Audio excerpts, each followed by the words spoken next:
Ayan, last salang na po natin ng ating sariwang ayan, buraw ang tawag nito dito sa amin sa probinsya, nakalimutan ko sa Tagalog.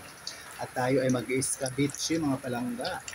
So yun guys, last salang na natin yan at ito ng ating luto at tayo ay mag-iskabitsi or sweet sour. Yan. So ayun na guys, luto na. Ayan, hainin na natin at tayo ay magluluto na ng sweet and sour. Ayan na palanggan, ating pritong, ano tawag dito? Buraw or alumahan sa Tagalog pala. So yan.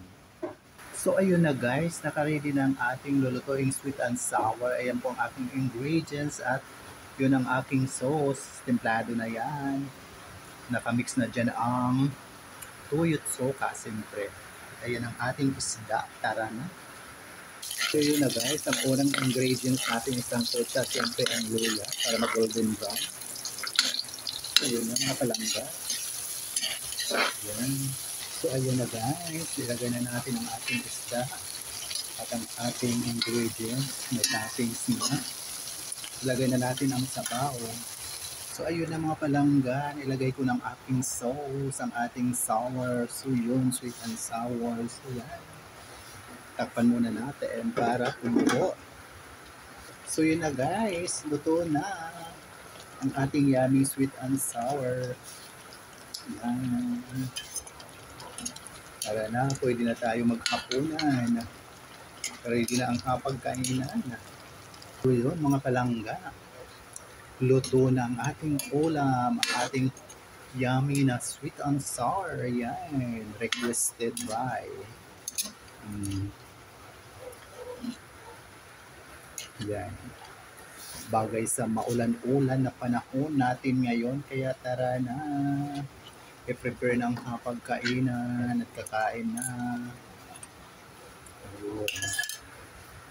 So ayun guys, pinapaluto na natin yung sauce para yummy.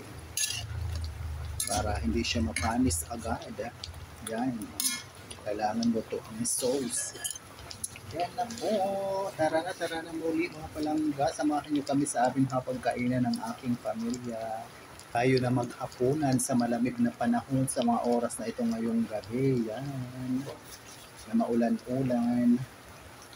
Yun po. So yun palangga. Buksan natin. Ayan na. Luto na. Tayo na. Muli maraming salamat sa patuloy na pagsubaybay sa aking mga mumunting video sa Ramil Javier Ella Vlog. Yan. Love you all guys. God bless us all po. See you po sa next video. Yan.